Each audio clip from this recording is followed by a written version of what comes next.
Mike Wallace was set to make history. At 65, the NASCAR veteran was gearing up for one last shot at the Daytona 500, an event he'd raced in before, with an impressive record across NASCAR's top series. But just when it seemed like everything was lining up, NASCAR blindsided him with a decision no one saw coming. Wallace had been preparing for months. He had a team, a car, and even NASCAR's initial approval. Yet, out of nowhere, the governing body decided he wouldn't be allowed to race not just at Daytona, but in any NASCAR event. The announcement left Wallace and his fans stunned. What changed? And why was he denied a chance to qualify while other drivers with no NASCAR experience were given exemptions? Wallace had everything set for his comeback. He was going to drive the number 66 car for MBM Motorsports, a team ready to take on the challenge. He had been in discussions with NASCAR since December 22, 2024, making sure he met all requirements. But then came the call. NASCAR officials told him he was not approved to race, not just for Daytona, but for any Cup, Xfinity, or Truck Series event. The rejection came out of nowhere. Wallace had even received verbal confirmation that he was good to go just days before. Now, with no real explanation, everything was taken away. And here's where it gets even more frustrating. Helio Castroneves, a four-time Indy 500 winner, was granted an exemption to race in the Daytona 500. Castroneves had never driven a NASCAR Cup Series race. Yet he got a free pass, while Wallace, a driver with decades of experience, wasn't even allowed to try. Wallace didn't hold back. He called out the inconsistency, questioning why someone with zero Cup experience could get a guaranteed spot while he was shut out completely. If NASCAR's decision was about safety or fitness, Wallace had already covered that. He knew what it would take to compete at this level and was fully prepared. He followed a strict training routine, losing weight and working out daily. He passed every required NASCAR health check, including drug tests, vision tests, and physicals. He even went above and beyond, volunteering to wear a mouthpiece that collects data for NASCAR's safety research. Wallace had also invested heavily in his return. He spent thousands on a custom seat mold, a new helmet, and a fire suit, all for a race he was now banned from running. But beyond the physical and financial commitment, this race meant something deeper. Wallace wanted to honor his late wife, Carla, who passed away from ovarian cancer. Daytona was a place full of memories for them, and this race was supposed to be a tribute. Now, all of that was taken away. Wallace wasn't just disappointed, he was furious. NASCAR's decision didn't just affect him, it left MBM Motorsports without a driver, sponsors in limbo, and fans questioning whether the sport still valued its veteran racers. And this is just the beginning of the controversy, because what Wallace revealed next took the situation to an entirely new level. Mike Wallace wasn't just mentally prepared for his comeback, he was physically ready too. At 65, he knew there would be doubts about whether he could handle the demands of a high-speed NASCAR race, so he took every precaution to ensure he met all safety and fitness requirements. He lost weight, maintained a strict workout routine, and even passed NASCAR's mandatory health screenings. These tests included drug tests, vision checks, and physicals, all of which he cleared without any issues.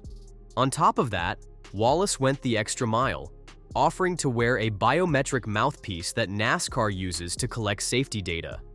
This device helps track the impact of crashes on drivers, providing valuable research for the sport's future.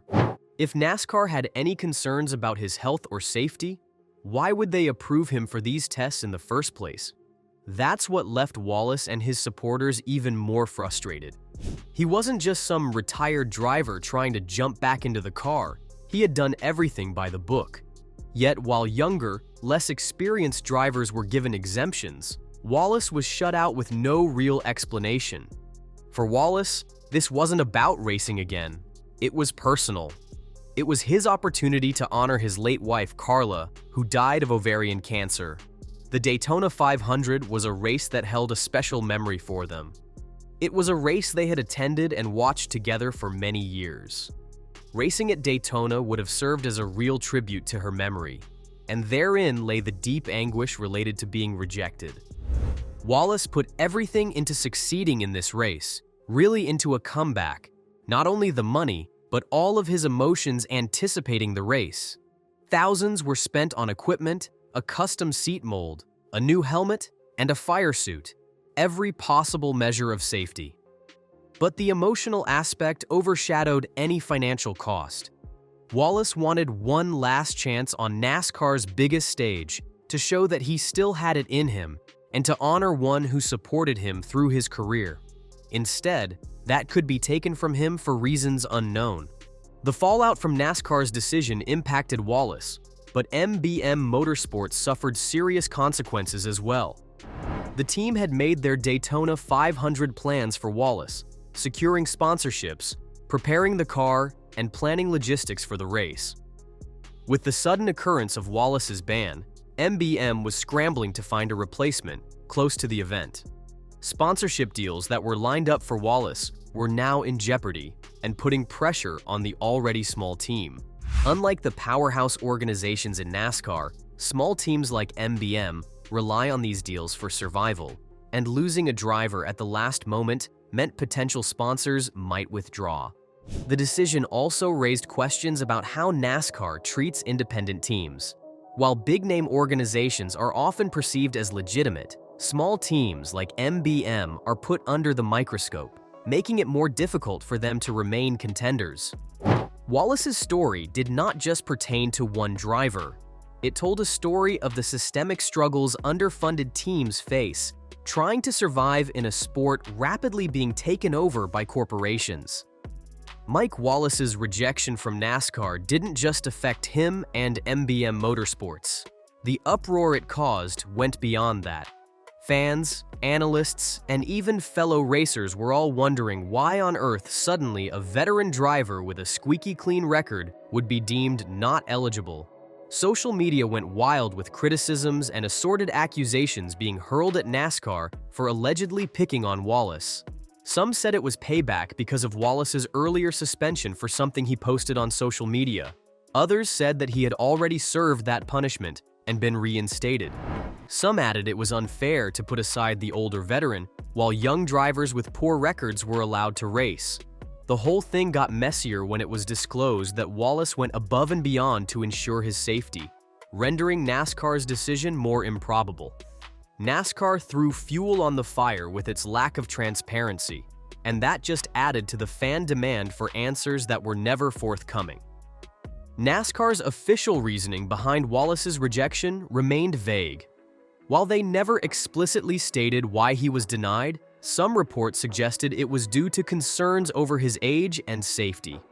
However, this argument fell flat, considering Wallace had passed all medical and safety checks.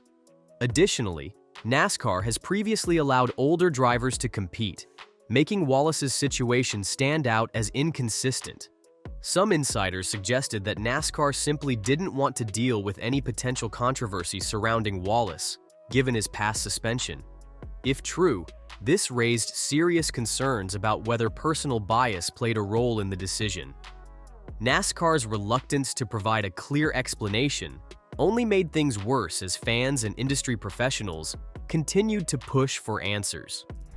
Wallace's scenario was not the first case where NASCAR had been harassed and accused of inconsistency in the rules regarding consideration for its drivers.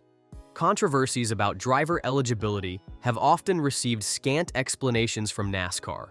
For example, under objectionable conditions, last-minute approvals have been extended to less experienced young drivers, and denials to others.